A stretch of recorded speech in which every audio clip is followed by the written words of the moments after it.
My name's Lucas Bennett, and I'm 32, a graphic designer scraping by in Portland, Oregon. Growing up in a wealthy Seattle suburb, I thought money meant happiness, until I learned it could tear a family apart. My dad, Greg Bennett, runs a chain of high-end fitness centers across the Pacific Northwest.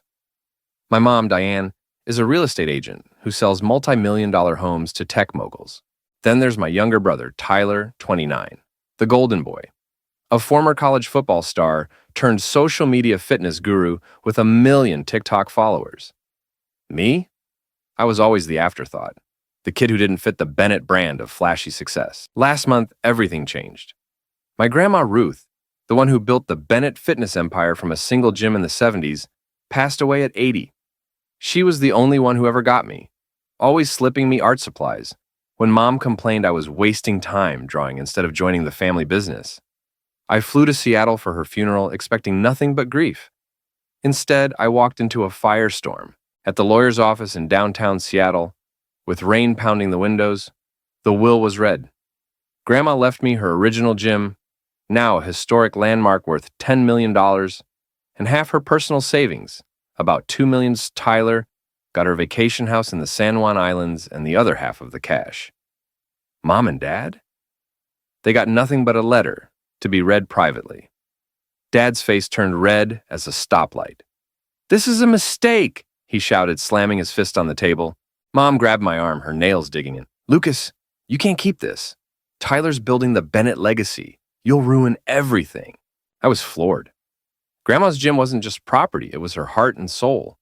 She'd told me stories of scrubbing floors herself to keep it open during tough times. Why me? And why were my parents so desperate to take it away? Let me back up. Growing up, I was invisible next to Tyler. When I was 10, I won a statewide art contest. My prize was a $500 scholarship, but Mom forgot to show up for the ceremony. She was at Tyler's Pee Wee football game, cheering like he was in the Super Bowl. For my 16th birthday, I got a used sketch pad and a try harder in school lecture. Tyler's 16th? A brand new Jeep Wrangler, paid for with my college fund. Because Dad said, Tyler needs to look the part. High school was worse. I worked nights at a coffee shop to save for art school, but Dad called it hippie nonsense. Meanwhile, they flew cross-country for Tyler's football recruiters, posting every moment on Facebook like he was the second coming. When I got into a top design program in Portland, Mom said, "That's nice, Lucas, but don't expect us to pay for it." I took out loans while Tyler got a full ride to USC and a condo in LA, courtesy of Dad. The worst memory? Senior year, I painted a mural for Grandma's gym, a vibrant design of athletes and dreamers. Grandma hugged me, tears in her eyes, and hung it in the lobby. A week later, Mom had it painted over for a modern rebrand. Tyler's trophy case got pride of place instead. I stopped going to family events after that. It hurt too much to be erased. Back to the will. That night at the family's lakefront mansion, things got ugly. Dad cornered me in the kitchen, whiskey on his breath. "Give the gym to Tyler," he growled. "He'll turn it into a global brand. You'll just doodle it into bankruptcy." Mom chimed in, fake tears streaming. "We've given you everything, Lucas. How can you be so selfish?" I laughed bitterly. Everything? Like the time they forgot my high school graduation to fly to Tyler's bowl game? Then Tyler walked in, scrolling his phone, barely looking up. "Bro, just sign it over. I'll make you a partner or something."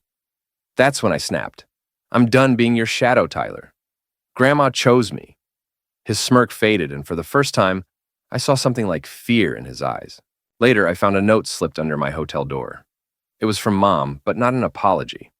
"If you keep the gym, you're out of this family. Think about what you're throwing away." I sat on the bed, hands shaking. Was I ready to lose them for good? Then I remembered Grandma's voice. "Lucas, your heart's your strength. Don't let them steal it." The next morning, I went to the gym. It was quiet, the old weights gleaming under dusty lights. Tucked behind the front desk, I found a box with my name on it. Inside was a letter from Grandma written a year ago. "Lucas," it said, "this gym is yours because you see people, not profits. Your parents wanted Tyler to have it, but I know he'd sell it to the highest bidder. Fight for it. I believe in you." There was also a USB drive labeled insurance. My stomach churned. What had Grandma known? As I left, my phone buzzed. A text from Tyler. Meet me tonight. We need to talk. I stared at the screen, heart racing. Was this a truce or another trap? One thing was clear. The Bennett family was about to unravel, and I was standing at the edge of a truth I might not be ready for. I stood outside Grandma Ruth's gym, the Seattle rain soaking my jacket, clutching the USB drive like it was a ticking bomb. Tyler's text, meet me tonight. We need to talk, burned in my mind. Part of me wanted to believe he was reaching out to fix things, but I'd learned the hard way. Tyler didn't do apologies. The last time he'd needed to talk, I was 19, and he'd borrowed my laptop for a video shoot, then sold it to buy new sneakers. Still, I couldn't ignore him. Not now, with Grandma's legacy on the line. I drove to the waterfront cafe he'd chosen, a trendy spot with neon signs and overpriced lattes. Tyler was already there, sprawled in a booth, scrolling TikTok like he owned the place. His Seahawks cap was pulled low, but head still turned. His 1,000,000 followers made him a local celebrity. I slid into the seat across from him, my stomach in knots. What's this about? I asked, keeping my voice steady. He didn't look up. You're making a mess, Lucas. That gym, it's mine by right. I'm the face of Bennett Fitness. You're just... What? A guy who draws cartoons? His smirk cut deeper than I'd expected. I leaned forward, gripping the table. Grandma chose me, Tyler, not you. Why can't you deal with that? His eyes flicked up, cold and sharp. Because Dad says there's more to the story. Stuff you don't know about Grandma's choices. He air quoted the word, leaning back like he'd just dropped a grenade. My pulse raced. What stuff? I demanded. Tyler shrugged, tossing his phone on the table. Ask Mom, or better yet, check that USB you're hiding in your pocket. Yeah, I saw you fiddling with it at the gym. I froze. How did he know? Before I could respond, he stood tossing a 20 on the table. Fix this, Lucas, or I will. You don't want me as an enemy. He walked out, leaving me staring at the rain-slicked window, his words echoing like a threat. Back at my hotel, I plugged the USB into my laptop, hands shaking. A single video file popped up, dated a month before Grandma's death. Her face filled the screen, frail but fierce, sitting in her office at the gym. Lucas, she said, her voice steady, if you're watching this, I'm gone and trouble's brewing. I left you the gym because you've got my grit, something your parents and Tyler never understood. But they'll fight you for it. Your dad's been hiding things, deals he made to keep his business afloat. Check the gym's old ledgers, bottom drawer of my desk, and Lucas, don't let them guilt you into giving up. The video cut off, but my mind was spinning. Deals, ledgers. I barely slept, haunted by Grandma's warning and Tyler's cryptic jab. The next morning, I went back to the gym at dawn, the air thick with the smell of rubber mats and memories. I found the ledgers exactly where she'd said, dusty and stuffed with yellowed papers. Most were routine payrolls, equipment orders. But one page stopped me cold. A contract from 10 years ago, signed by Dad, selling half the gym's future profits to a shady investment group. Grandma's signature was there too, but it looked shaky, like she'd been pressured. A sticky note in her handwriting read, Greg's mistake. Protect Lucas. My phone rang. Mom. I almost didn't answer, but her voice was frantic. Lucas, come to the house. Now. It's about Dad. Against my better judgment, I drove to the family mansion on Lake Washington. The place screamed money, marble floors, a chandelier bigger than my car, but it felt like a cage. Mom was in the living room, eyes red, holding a glass of wine at 10 a.m. Dad sat on the couch, face grim. Tyler stood by the window, arms crossed, avoiding my gaze. Tell him, Mom said to Dad, her voice breaking. He glared at me, then sighed. The gym's tied to a debt I took on years ago. If you don't sign it over to Tyler, the investors will come for everything. Our house, the business, all of it. I laughed, disbelieving. So you screwed up, and I'm supposed to fix it. Why me, Dad? Why not your precious Tyler?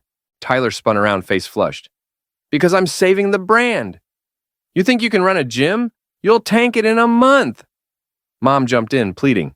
Lucas, we're family. Don't tear us apart over money. I felt like I'd been slapped. Family? Where was that family when I was bussing tables to pay for art school? When they painted over my mural like it was trash? I pulled the ledger from my bag and dropped it on the coffee table. Grandma knew about your debt, Dad. She told me to protect the gym. What did you do to her? The room went silent.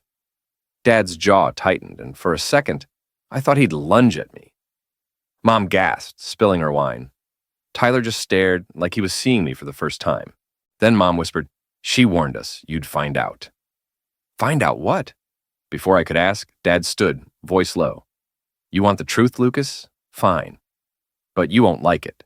He grabbed a folder from a drawer and threw it at my feet. "Read it. Then decide if you're still a Bennett." I bent down, heart pounding, and opened the folder. Inside was a single document, a paternity test dated 30 years ago. My name was on it, and next to Dad's, one word screamed in bold, negative. The room spun. Was this real? Was I even their son? And if not, what the hell was I fighting for? The paternity test hit me like a freight train. I stared at the paper, the word negative burning into my brain. The living room of the Bennett mansion felt like it was closing in. Mom's wine glass trembling in her hand, Dad's heavy breathing, Tyler's eyes darting away. Was I not their son? Had my whole life been a lie? I wanted to scream, but my voice came out a whisper. "What is this, Dad? Tell me the truth." Dad's face hardened, but he didn't answer. Mom stepped forward, her voice shaky. "Lucas, it's complicated. We didn't want you to know like this." Know what? I clutched the folder, my knuckles white. Complicated? You've spent my whole life pushing me aside for Tyler, and now you're saying I'm not even yours? Who am I, Mom? Tyler finally spoke, his tone sharp. "Chill, Lucas. You're still a Bennett." "Sort of, right, Dad?" The way he said sort of made my stomach twist. I couldn't stay. I grabbed the ledger and the USB and stormed out, the Seattle rain stinging my face as I stumbled to my car. My phone buzzed, Mom calling over and over. I ignored it. I needed answers, not more half-truths. I drove back to Grandma Ruth's gym, the only place that ever felt like home. The old building stood quiet under the streetlights, its faded sign a reminder of her grit. I let myself in, the creak of the door echoing in the empty space. Sitting at Grandma's desk, I replayed her video from the USB, hoping for clues. Her words haunted me. "Your dad's been hiding things." "Protect the gym." Was the paternity test what she meant? I dug through the ledgers again, flipping past the shady contract I'd found earlier. Then I saw it. A handwritten note tucked between pages, in Grandma's neat cursive. "Lucas, if they tell you you're not family, don't believe them. Blood doesn't make a Bennett. Love does. Check the safe. Code's your birthday." My birthday? Mom and Dad never cared about it. Tyler's parties got fireworks, mine got forgotten. But Grandma remembered. I found the safe behind a framed photo of her opening the gym in '78. My hands shook as I punched in 04-15-92. The lock clicked. Inside was a stack of letters, photos, and a legal document. The top letter was addressed to me, dated 2 years ago. I tore it open. "Lucas," Grandma wrote, "your dad's not your biological father, but he chose you. Diane couldn't have kids after Tyler, so they adopted you, my daughter's son, from her first marriage. I begged them to tell you, but Greg was ashamed. He thought treating you less would hide the truth. I'm sorry I couldn't fix it. The gym's yours because you're my blood, my heart. Don't let them take it." Tears blurred my vision. Adopted? Grandma's daughter, my real mom, died when I was a baby. Greg and Diane took me in, but never loved me like Tyler. The document was my adoption record, confirming everything. The photos showed me as a toddler, laughing with Grandma at the gym, her eyes full of pride. She'd known all along, and she'd fought for me. My phone lit up, a text from Tyler. "You ran off, huh? Dad's freaking out. Meet me at the pier, midnight, no games." I didn't trust him, but I needed to know what he was hiding. The pier was a public place, safe enough. I tucked the letters in my bag and headed out, the city's neon lights smearing through the rain. At the pier, Tyler was leaning against a railing, his hoodie soaked. No smirk this time, just a tired look I didn't recognize. "You read it, didn't you?" he said. "The adoption thing." I nodded, my throat tight. "Why didn't you tell me?" He kicked a pebble into the water. "Dad swore me to secrecy when I was 15, said it'd ruin the family brand if people knew. I went along with it, Lucas. I'm not proud. I wanted to hate him." But his voice cracked, like he was carrying his own weight. Then Why fight me for the gym? I asked. He met my eyes, almost pleading. Because Dad's in deep with those investors. If we don't sell the gym, they'll tank the whole company. He's begging me to fix it, but I don't know anymore. You're my brother, adopted or not. Brother! The word felt foreign. Before I could respond, headlights flashed. A black SUV pulled up, and Dad stepped out, his face like thunder. Lucas, you're coming home. Now! Mom climbed out behind him, her eyes wild. We can explain everything, honey. Just give us the gym and we'll be a family again. A family? After years of being their shadow? I stepped back, gripping the bag with Grandma's letters. No more lies, I said. I know about the adoption, the debt, all of it. Grandma trusted me, not you. Dad's voice dropped, icy. You think you're a hero? That gym's cursed. Keep it and you'll lose everything, just like I did. He turned to Tyler. Tell him what's at stake. Tyler hesitated, then looked at me, torn. Lucas, there's a deal on the table. Sell the gym, split the cash, or Dad goes to jail. It's bigger than us. Jail? My head spun. Was Dad's debt that bad? Or was this another trick? As Mom reached for me, sobbing, I saw something in her eyes. Guilt, maybe, or fear. The pier felt like a trap, and I had to decide. Trust them, or fight for the truth Grandma died to protect. The wind off the Seattle pier cut through my jacket, but it was Dad's words, and Tyler's, that froze me. Sell the gym, or Dad goes to jail. Mom's sobs echoed in the dark, her hand hovering near my arm like she could pull me back into their world. I stepped away, the adoption papers and Grandma's letter heavy in my bag. Jail? I said, voice sharp. What did you do, Dad? And don't lie, I'm done with your games. Dad's eyes narrowed, rain streaking his face. You think you're so righteous, Lucas? You don't know what it takes to keep this family afloat. He gestured at the city skyline, glittering beyond the water. The gym, the business, it's all tied to loans I took when things went south. If you keep that property, the investors will call in every debt. I'll lose everything. Mom clutched his arm, pleading, Lucas, please. We're begging you. Tyler can save us. Tyler shifted, his sneakers scuffing the wet boards. They're not bluffing, man. These guys aren't just bankers. They're connected. Dad crossed the wrong people. His voice was low, almost scared. Not the cocky TikTok star I knew. Connected? Like what? Mobsters? My mind flashed to the ledger's shady contract, Grandma's shaky signature. Was Dad in deeper than a bad loan? I laughed, bitter and loud. So I'm supposed to save you, Dad? After you treated me like garbage my whole life? After you hid that I'm adopted? Mom flinched, tears mixing with rain. We wanted to protect you, Lucas. You were a reminder of things we couldn't fix. A reminder? The word stung worse than the cold. I turned to Tyler. And you? You knew, and you still let them shove me aside. Why should I trust any of you? Tyler opened his mouth, then shut it, like he'd run out of excuses. Dad stepped closer, his voice a growl. Because if I go down, this family's finished. No more mansions, no more brand. You want that on your conscience? I held his gaze, thinking of Grandma's letter. Blood doesn't make a Bennett. Love does. She'd believed in me, not them. My conscience is clear, I said. Yours should be the one keeping you up. I turned to leave, but Mom grabbed my sleeve. There's more, Lucas. About your adoption. Her voice cracked, desperate. Your real mom, she didn't just die. She left you with Grandma because of me. I froze, the pier spinning under my feet. What do you mean because of you? Dad barked. Diane, stop. But she shook her head, sobbing. I was jealous. Ruth's daughter, Claire, she was my sister. I couldn't have kids after Tyler. And when Claire got pregnant with you, I pushed her away. She fell apart, Lucas. I drove her to leave. My knees buckled. Mom, Diane, was my aunt? Claire, my real mom, was her sister? The adoption papers hadn't said that. Grandma's letter hadn't either. Was this another lie or the truth they'd buried? I shoved the bag at Mom. Show me proof or I'm done. She fumbled, pulling out her phone, hands trembling as she opened a photo. A faded Polaroid of two women, one pregnant, laughing at the gym. That's Claire, she whispered, and me, before it all went wrong. Tyler broke the silence, his voice soft. I didn't know that part, Lucas. I swear. I barely heard him. My real mom wasn't just gone, she'd been broken by this family. And Grandma had tried to fix it by giving me the gym, her way of making things right. I pushed past Mom, my voice cold. You don't get to cry about this now. You had 32 years to tell me. I drove to a motel, too wired to go back to the gym.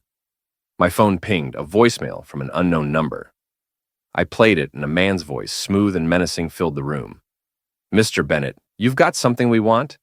That gym's tied to a debt your father owes us. Hand it over, or we'll collect another way. The line went dead. My heart pounded. Tyler wasn't kidding about connected. Were these the investors? What kind of mess had Dad dragged us into? I pulled out Grandma's letters, rereading her words for strength. One line stood out. Check the gym's old ledgers. I'd missed something. Back at the gym, I tore through the files again, finding a hidden envelope taped inside a cover.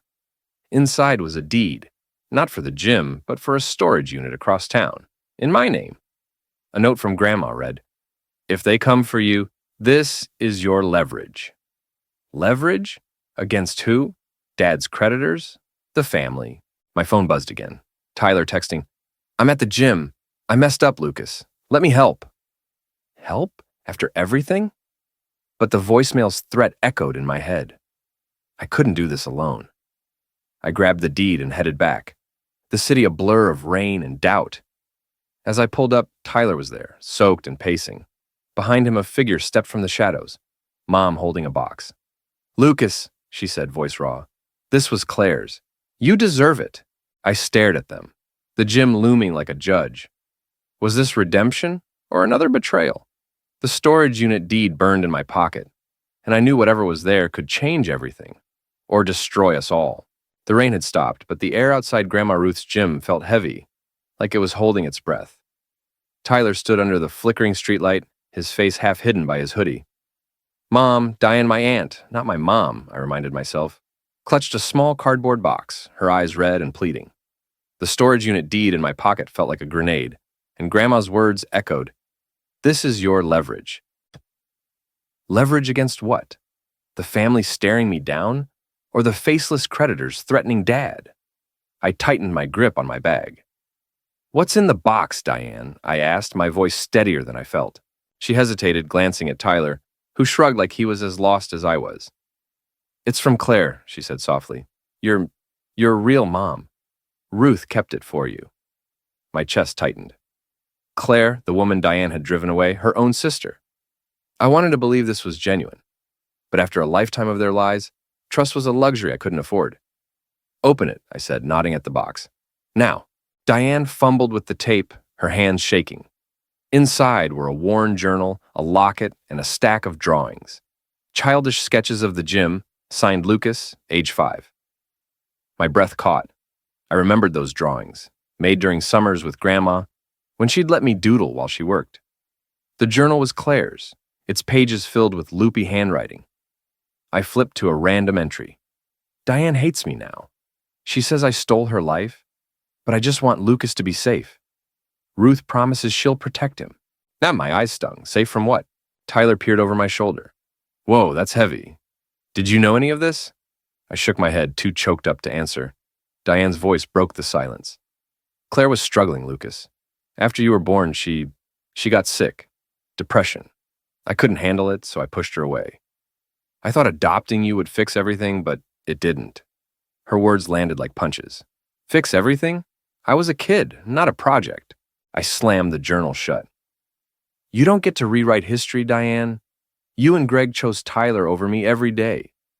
And now you're here because you need something. Don't pretend it's love. Tyler winced but didn't argue. Diane's face crumpled.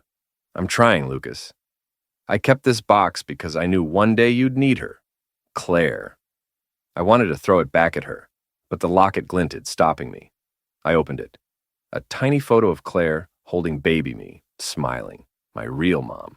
Before I could process it, headlights swept across the lot. A sleek black sedan pulled up, and a man in a tailored suit stepped out. Too polished for this rundown corner of Seattle.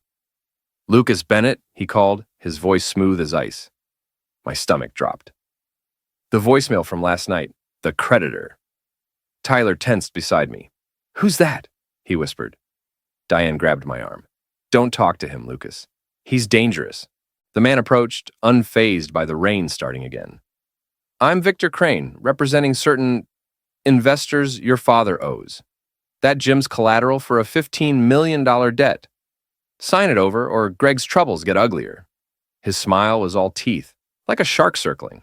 I glanced at Tyler, who looked genuinely spooked. What kind of uglier? I asked, stalling. Crane chuckled. Let's just say prison's the least of his worries. You've got 48 hours. He slid back into his car and peeled away, leaving us in stunned silence. Diane was shaking. They've been calling Greg for weeks. That's why we needed the gym. I rounded on her. So you'd sell Grandma's legacy to save your skin? What else are you hiding? Tyler cut in, urgent. She's telling the truth, Lucas. I saw Dad meeting that guy last month. He's no joke. My head was spinning. Claire's journal, Crane's threat, the storage unit deed. I needed to know what Grandma hid there. I'm not signing anything, I said, backing toward my car. Not until I have answers. Diane called after me, desperate. Lucas, wait. We can fix this together. But I was done with their version of together. Tyler jogged to catch up. I'm coming with you, he said. I owe you that much. I didn't want his help. But Crane's deadline changed the game. We drove to the storage unit in Tacoma. A grim row of metal doors under buzzing lights. The deeds code worked, and the door groaned open. Inside was a dusty filing cabinet, a gym bag, and a locked safe. The cabinet held more ledgers, records of Dad's loans, with Crane's name circled in Grandma's handwriting, dated 5 years ago. The gym bag had cash, maybe $50,000, and a note. For Lucas, if they close in. My heart raced. Grandma knew this was coming. The safe was trickier. No code. Tyler rifled through the cabinet, pulling out a photo of us as kids, grinning at the gym's opening. She loved you, man, he said quietly, more than any of us. I nodded, throat tight, then noticed the photo's back. Safe. Claire's birthday. I didn't know it until I checked her journal. 08/22/65. The safe clicked open, revealing a single envelope labeled, To Lucas the Truth. I tore it open, my hands shaking. It was Grandma's will. Not a copy, but the original, with a handwritten note. If Greg sells the gym, show this. It voids his claim. You're my heir, Lucas. Blood or not. There was also a USB drive marked Crane Evidence. Evidence? Of what, Dad's deal or something worse? Tyler stared, wide-eyed. What now? He asked. I gripped the envelope. Crane's 48 hours ticking down. We confront Dad, I said, and end this. As we left, my phone lit up. A text from an unknown number. Wrong move, Lucas. Check the gym. Now. My blood ran cold. Was Crane watching? Or was someone closer playing us all? The truth was in my hands, but I felt like I was walking into a trap. One the Bennetts might not survive. The anonymous text, Wrong move, Lucas. Check the gym. Now, sent a chill down my spine as Tyler and I sped back toward Grandma Ruth's gym. Seattle's streets blurred past, the neon signs reflecting off wet pavement like a warning. Tyler gripped the passenger door, his jaw tight. You think it's Crane? He asked, voice low. I didn't answer. Victor Crane, the slick creditor with a shark's smile, was bad enough, but my gut screamed it could be someone closer. Dad, Diane, or even Tyler himself. The envelope in my bag, holding Grandma's original will and the USB marked Crane Evidence, felt heavier with every mile. We pulled into the gym's lot just past 1 a.m. The building looked wrong, dark, except for a faint glow from the back office. The front door was ajar, its lock jimmied. Stay here, I told Tyler, grabbing a flashlight from my glove box. He snorted. No way, man, if this is trouble, I'm in. I didn't trust him, not fully, but I nodded. We crept inside, the familiar smell of rubber mats now laced with something sharp, like smoke. The office was trashed. Papers littered the floor. Grandma's desk drawers yanked open. My heart sank. Someone had been hunting for the ledgers, or worse, the will. A photo of me and Grandma lay crumpled by the door, glass cracked. Tyler swore under his breath. This isn't random, he said, picking up a charred piece of paper. It was part of the shady contract I'd found, the one tying Dad to Crane's investors. Someone had tried to burn it. A noise, metal clanging, came from the locker room. I signaled Tyler to stay quiet and edged toward the sound. Flashlight beam cutting through the dark. My pulse pounded. If Crane's goons were here, we were outmatched. But what I saw stopped me cold. Dad, hunched over a gym bag, stuffing files inside. He spun around, eyes wild, a cigarette lighter in one hand. "Lucas?" he rasped. "What the hell are you doing?" "Me!" I snapped, stepping into the light. "You're torching Grandma's gym, Dad! What's wrong with you?" Tyler appeared behind me, his face pale. "Dad, tell me this isn't what it looks like." Dad's shoulders slumped, the lighter clattering to the floor. "I had no choice," he muttered. "Crane's men. They know you've got the will. They'll ruin us if I don't destroy it." "Ruin us?" I laughed, bitter and raw. "You ruined us, Dad. You hid my adoption, tanked your business, and now you're burning Grandma's legacy to save yourself." I held up the envelope. "This is her real will. It says I'm the heir, no matter what you or Crane pull." Dad's eyes widened, then narrowed.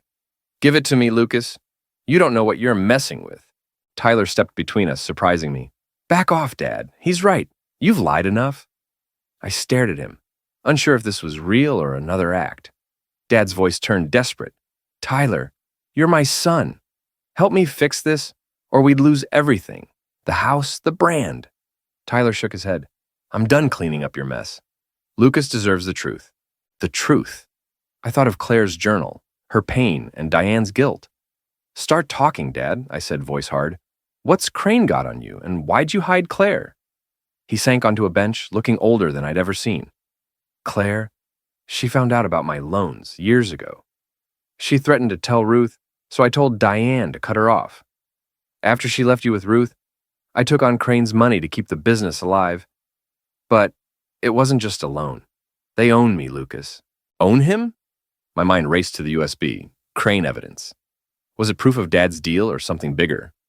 Before I could ask, headlights flashed outside, tires screeching. Diane's voice echoed from the lot. "Greg! Lucas! They're here!" "They!" I ran to the window, Tyler behind me. 2 black SUVs blocked the exit, and Crane stepped out, flanked by 2 men in dark jackets. My stomach dropped. This wasn't a negotiation, it was a shakedown. "Stay inside," I told Tyler, shoving the envelope into his hands. "If anything happens, get this to a lawyer." He grabbed my arm. "Don't be stupid, Lucas. We face this together." I wanted to believe him, but trust was a risk I wasn't sure I could take.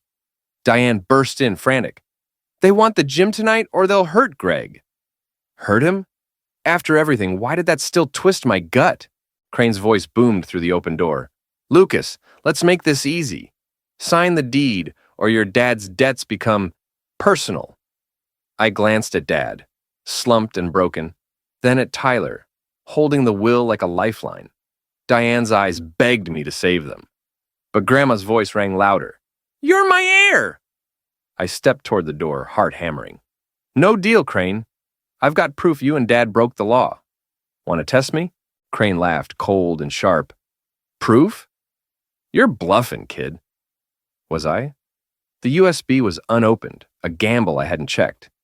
As Crane's men advanced, Tyler whispered, "There's a back exit. Run, now." Run and lose the gym? Or stay and risk everything? Diane sobbed, "Lucas, please, for family." Family, the word that had trapped me my whole life. I gripped Claire's locket, feeling her strength, and made my choice. But a crash from the office, glass shattering, changed everything. Someone else was here, and they weren't with Crane. The crash in the gym's office echoed like a gunshot, freezing us all. Me, Tyler, Dad, and Diane, who'd just run in from the lot where Victor Crane and his goons waited. My heart slammed against my ribs. Was it Crane's men, moving in already? I gripped the envelope with Grandma Ruth's will. The USB marked Crane evidence inside and whispered to Tyler, "Cover the door."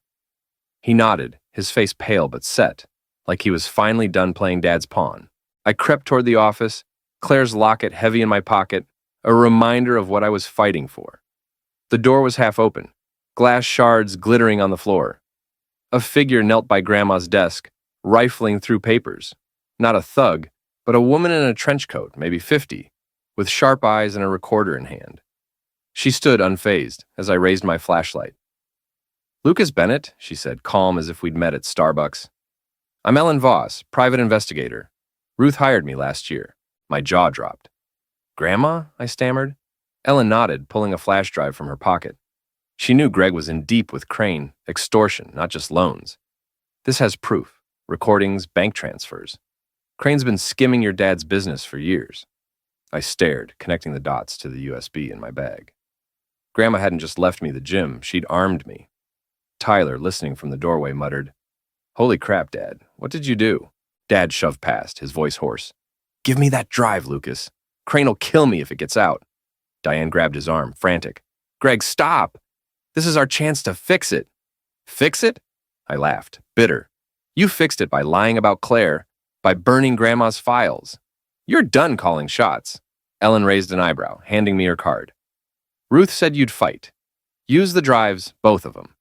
Crane's outside, but he's not untouchable. Footsteps crunched in the lot. Crane's men circling closer. I clutched both USBs, my mind racing. Ellen slipped out the back, whispering, Feds are on speed dial. Stall him. Stall a guy who'd threatened Dad's life? Great. I turned to Tyler. You with me or them? He met my eyes, steady for once. You. Let's end this. We stepped outside, rain starting again, Crane waiting by his SUV, his goons like statues. Time's up, Lucas, he called, smirking. Deed now. I held up Grandma's USB, bluffing with everything I had. How about evidence instead? Your calls with Dad, your offshore accounts. Feds would love it. Crane's smirk faltered, just a flicker. You're bluffing, he said, but his voice tightened. Dad lunged forward. Lucas, don't. He'll destroy us. Tyler grabbed him, hissing, Let him talk. I kept going, heart pounding. Walk away, Crane, or this goes public by morning. Diane sobbed behind me, muttering, I'm sorry, Lucas. Sorry didn't cut it. Not after Claire, not after years of being their shadow. Crane stepped closer, eyes cold. Big talk, kid. But you don't scare me. Then Tyler spoke loud and clear. He's not alone. I've got copies of those files, Crane. Try us. I stared at him.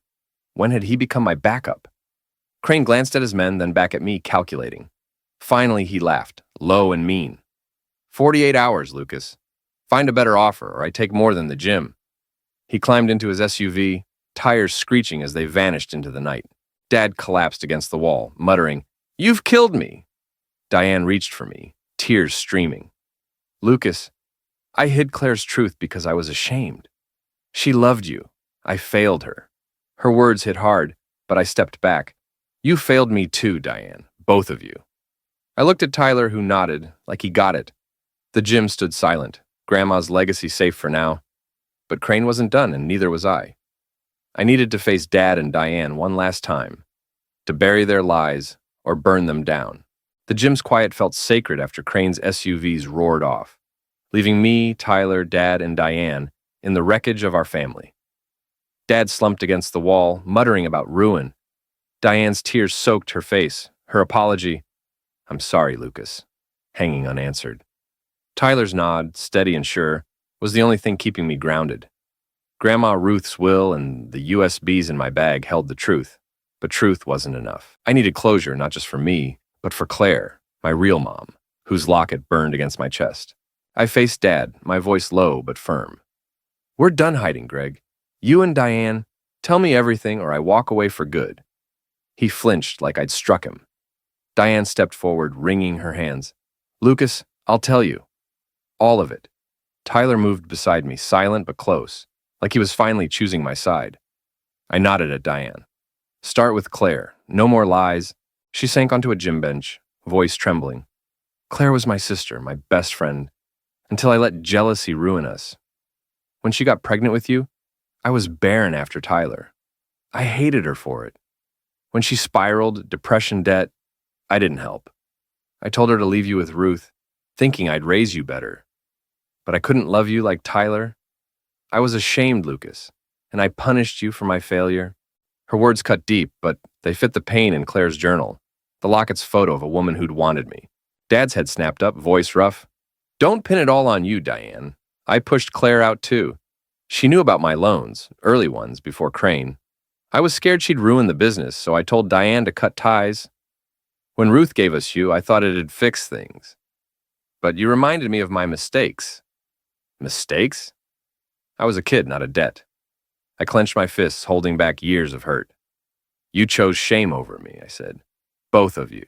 Tyler spoke, his voice raw. I'm guilty too, Lucas. I knew you were adopted since I was a teen. Dad said it'd hurt the brand if it got out. I went along, took their favors, and left you in the dust. I'm sorry, man. His eyes were wet, and for the first time, I saw my brother, not the TikTok star, but a guy caught in the same trap. I nodded, throat tight. Thanks, Tyler. That means something. But Crane's 48-hour deadline loomed. I pulled out the USBs, Grandma's and Ellen's, the PI Ruth hired. These have Crane's blackmail, his accounts, I said. I'm turning them over to the feds, Greg. Your mess ends now. Dad lunged, desperate. You'll destroy me. The business. Our name. I stepped back, calm but cold. You did that yourself. I'm saving what's left. Ruth's gym, Claire's memory. Diane stood resolute. Let me help, Lucas. I know a lawyer, someone clean. We'll get the feds involved, protect you from Crane. I searched her face. Guilt, yes, but also something new. Regret? I didn't trust her fully, but I nodded. Do it. But this doesn't erase what you did. She swallowed hard, accepting it. Tyler grabbed his phone. I'm calling Ellen back. She'll know how to move this. He stepped outside, leaving me with Dad. I expected a fight, but he just stared at the gym's old weights, voice hollow. Ruth was right about you. I never was. It wasn't an apology, but it was close. I didn't need more, not now. Stay out of my way, Greg, I said, and walked to the office, where Ruth's photo still hung, cracked but proud. By dawn, things moved fast. Diane's lawyer met us, a no-nonsense woman who took the USBs and promised federal protection. Ellen confirmed Crane's arrest later that day. Her evidence, plus Grandma's, nailed him for extortion and fraud. Greg's debts were frozen, his business gutted, but he avoided jail, barely. I didn't care. The gym was mine, free and clear, just as Ruth wanted. A month later, I stood in the gym, now alive with new paint and plans. I'd turned it into a community center. Free art classes, fitness for kids, a mural of Claire and Ruth smiling based on their photos. Diane showed up at the opening, nervous, offering to fund a scholarship in Claire's name. I let her, but kept my distance. It's a start, I told her. She nodded, tears falling, and left without pushing. Greg stayed away, living in a condo downtown, alone with his pride. I didn't miss him. Tyler stuck around, helping with the center, his TikTok fame now hyping kids' dreams, not his ego. We're brothers, right? He asked one day, tossing me a paint roller. I grinned, the first real smile in years. Yeah, we are. That night, I drove to a quiet cemetery, Claire's locket in hand. I laid it on her grave, whispering, I'm okay, Mom. Ruth took care of me. The wind felt like her answer. Back home, I hung a sketch in my apartment. A new one of the gym reborn with Ruth, Claire, Tyler, and me, not as Bennett's, but as family I chose. My phone buzzed. A YouTube comment on a video I'd posted about the center. You turned pain into purpose. That's real strength. I smiled, Ruth's voice in my head. You're my heir. For the first time, I believed it.